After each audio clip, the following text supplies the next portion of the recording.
जागीरदारों के अधिकार व शक्तियाँ। पाठ संख्या 8, वीडियो संख्या आपकी 4। हमने इससे पहले जागीरों के प्रकार पढ़े थे। सामान्य जागीर, वतन जागीर, अलतमगा जागीर। देखो, शक्तियाँ व अधिकारों के जानने भी जरूरी है, लेकिन जागीरें जो हैं अभी आपने पढ़ा कि एक जैसी नहीं थी, तो उसी प्रकार से अधिकार और शक्तियाँ भी एक प्रकार नहीं थे। वतन और अलतमगा जो जागीर थी वो आपको पता ही है, पैतृक भी थी।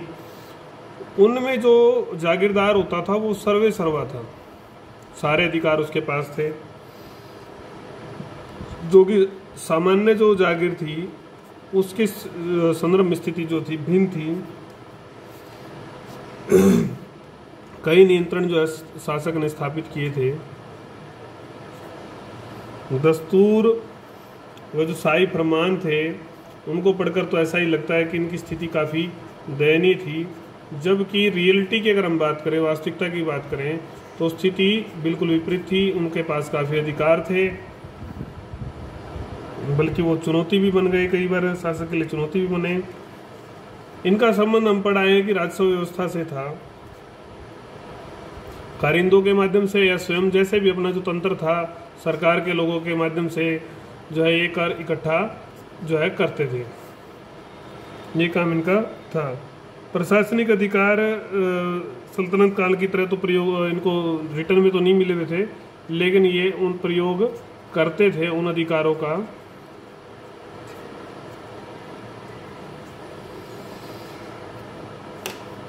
सामान्यतः जो है फौजदार भी इसी को जो है माना जाता था, नियुक्त किया जाता था, फौजदार भी यही होता था। तो प्रशासन की जो आपके राजनीतिक, प्रशासनिक और आर्थिक, सामाजिक जितने भी काम थे, न्यायिक जो शक्तियाँ थी वो भी इसके पास आ जाती थी फौजदार होने के कारण से।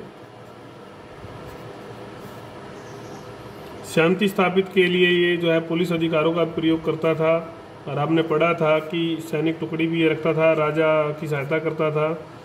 तो कुल मिलाकर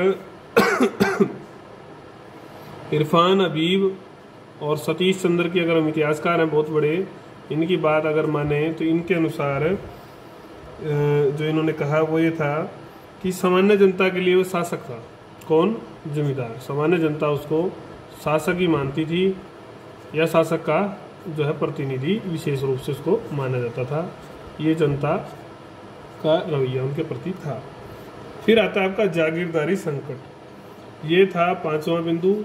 ये 6ठा बिंदु हम पढ़ रहे हैं, जागीरदारी संकट। संकट कैसे बन गई? एक व्यवस्था जो बहुत लाभदायी थी, तो वो संकट कैसे कैसे बन गई? ये एक अव्यवस्था फैली, राजनीतिक और आर्थिक अव्यवस्था फैली जब जागीरें बहुत कम हो गई। जागीरें कम हो गई संख्या में, और मांगने वालों की संख्या बहुत है, मांगने वाले बहुत ज़्यादा थे। तब ये समस्या आई, तो कागजी तौर पर जागीर दे दी जाती थी, लंबा इंतज़ार करना पड़ता था, प्रतीक्षा सूची बहुत लंबी हो गई थी। सेकंड जो दिक्कत थी वो क्या थी? वो ये थी कि जागीरों पर जो दबाव बढ़ा तो संख्या, जो आकार था जो जागीर का, वो घट गया, आकार घट गया, लेकिन जो जमा हासिल के जो आंकड़े थे उनमें कोई परिवर्तन नहीं किया गया। तो जमा जब नहीं घटाया गया, रिकॉर्ड जमा में अंतर नहीं किया गया, अंतर न होने की वजह से ये जो अंतर है 1/3 तक आ गया था जमा और हासिल का। और इससे क्या हुआ कि जमींदार की जो आर्थिक स्थिति है वो काफ़ी खराब हो गई, क्योंकि उसको लगान तो उस हिसाब से इकट्ठा करना पड़ेगा। कृषक पर जो है दबाव, फिर उसने क्या किया? उसने अपनी पूर्ति के लिए कृषक पर दबाव बढ़ाया, कृषक पर अत्याचार किए। कृषक जो है झेलने में असमर्थ थे। क्यों असमर्थ थे? क्योंकि उत्पादन बढ़ाने का कोई विशेष तरीका नहीं था, उत्पादन नहीं बढ़ रहा था। तो वो कैसे जमींदार को जो है हासिल देते या लगान देते? तो आखिर में उनके पास केवल एक ही रास्ता बचता था, वो था विद्रोह का रास्ता। जमींदारों के पास भी, किसानों के पास भी, दोनों लोगों ने ही विद्रोह किए। तो अब तक हम पढ़ाए हैं कि कैसी कैसी आपकी जागीरदारी व्यवस्था की विशेषताएं थी। इस व्यवस्था के कुछ गुण भी थे और कुछ दोष भी थे। प्रारंभिक चरण में जो इसके गुण थे वो बहुत अच्छे थे, जिसके कारण से व्यवस्था काफ़ी पॉपुलर हुई, साम्राज्य का स्तंभ बनी।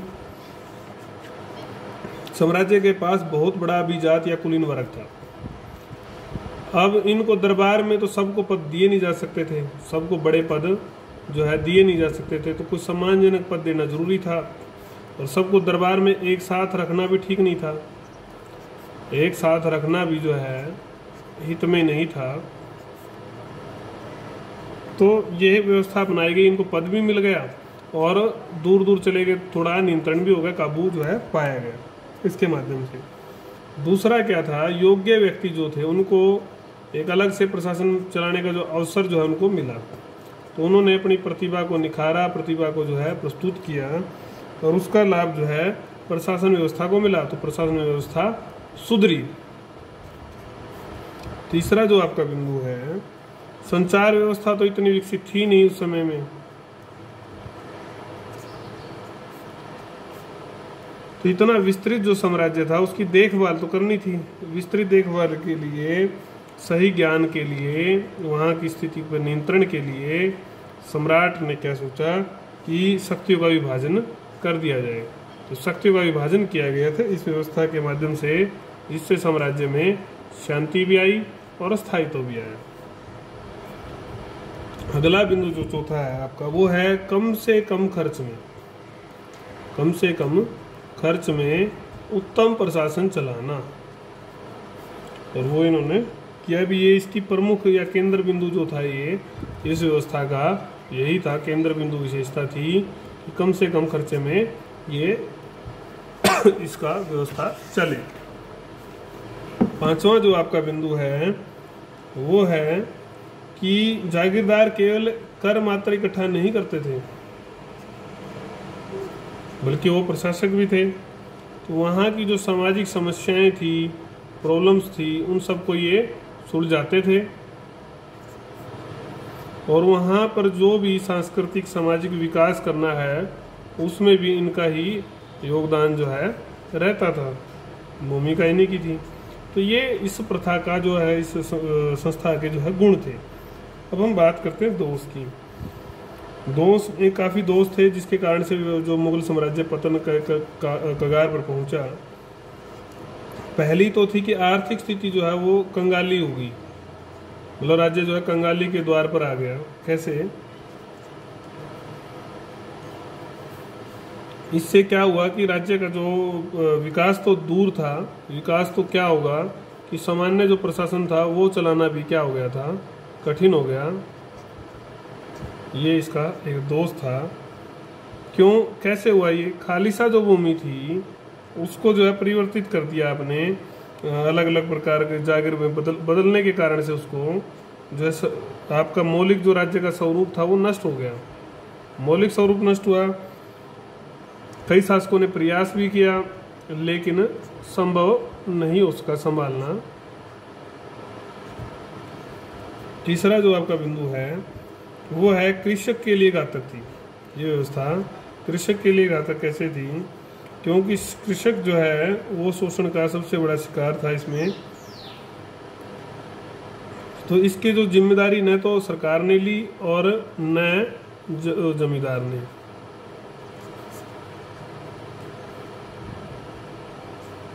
क्योंकि जमींदार के ऊपर जब दबाव पड़ा था तो उसने कृषक के ऊपर दबाव डाला। और इस व्यवस्था का अगर जो पूरा स्वरूप हम मानते हैं तो वह अनैतिक था, अनैतिक व्यवस्था और रिश्वत पर आधारित था। तो व्यवस्था कैसे टिकती? बेस ही जिसका खराब हो गया। तो कुल मिलाकर इससे कृषक और सरकार दोनों को क्या हो रहा था? नुकसान हो रहा था। पांचवी जो व्यवस्था थी आपकी, पांचवी जो बुराई है, योग्य नेतृत्व में के अभाव में कई जगह जो है पर पैतृक भी हो गई थी जागीर व्यवस्था। तो योग्य नेतृत्व का जब भी अभाव आया तो उसमें क्या आ गई? बुराइयां आ गई, बुराइयां आती गई और अच्छा पक्ष नहीं रहा। छठा जो बिंदु है आपका वो है कि जागीरदारों की अंतिम जो समय में जो है हालात, उनकी बेचारों खुद की जो है हालात दयनीय हो गई। व्यक्तिगत जीवन और सामाजिक जो उनका स्तर था, स्टैंडर्ड था, जो लिविंग स्टैंडर्ड, वो सारा प्रभावित हो गया, पूरी तरह से वो प्रभावित हुआ। तो बहुत सारे लोग तो इस काम को ही छोड़ गए, जागीरदारी को, और नए चीज़ों में जुट गए और काम करने लग गए। सातवां जो बिंदु है वो आपका, ये जो है व्यवस्था फैली, कंगाली आई, आर्थिक व्यवस्था, किसानों का शोषण हो रहा था, तो विद्रोह हो गए राज्य में, काफ़ी जगह विद्रोह हो रहे थे। प्रशासनिक व्यवस्था खतरे में थी। यह सब जागीरदारों के नेतृत्व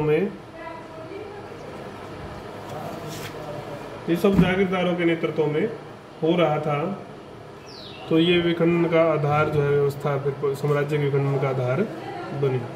अगर हम हबीब की बात करते हैं, इरफान हबीब क्या लिखते हैं, क्या बताते हैं, जागीरदार के मन में यह व्यवस्था का मूल कारण बताते हैं, मूल्यांकन कर रहे हैं, कुल मिलाकर नुकसानदायक ही रही। मन में भय रहता था कि उसकी जागीर छीन ली जाएगी, कभी भी छीनी जा सकती है। तो वो जो है किसान का खून जितना चूसा जा सकता है वो उसको चूसना चाहता था, मतलब उसका शोषण जो है करना चाह रहा था। तो इस प्रकार की जब आपके अंदर भावना होगी तो कैसे जो है कोई संस्था ठीक रह पाएगी। तो संस्था का जो है पतन हो गया, व्यवस्था का पतन हुआ, साम्राज्य का पतन हुआ, और सबको नुकसान ही नुकसान इससे हुआ। तो कुल मिलाकर ये हमने पढ़ा अभी जागीरदारी व्यवस्था के बारे में, जागीरदारी व्यवस्था के अधिकार, जागीरदारों के शक्तियाँ, जागीरदारी संकट कैसे आया, फिर उसके प्रारंभिक जो गुण थे, फिर दोष थे जो पतन का जो है आधार बने। इसको आप अच्छे से समझेंगे, करेंगे। कोई अगर आपको समस्या आती है तो वो पूछेंगे, नोट्स बनाएं अपने। अगली जो वीडियो होगी हमारी, वो वीडियो संख्या 5 होगी। वो इस लेसन की कुछ किताबों में, कुछ सिलेबस में ऐसा दिखा रखा है, तो स्थापत्य कला के बारे में, जो कला थी मुगल काल की, उसके बारे में हम पढ़ेंगे। तो वो अंतिम वीडियो इसकी होगी। उसके बाद हम मुगल साम्राज्य के पतन के बारे में देखेंगे। तो इस तरह से अगर वो पाठ हम जब कर लेंगे पतन वाला, तो हमारी ये जो यूनिट है वो कंप्लीट हो जाएगी।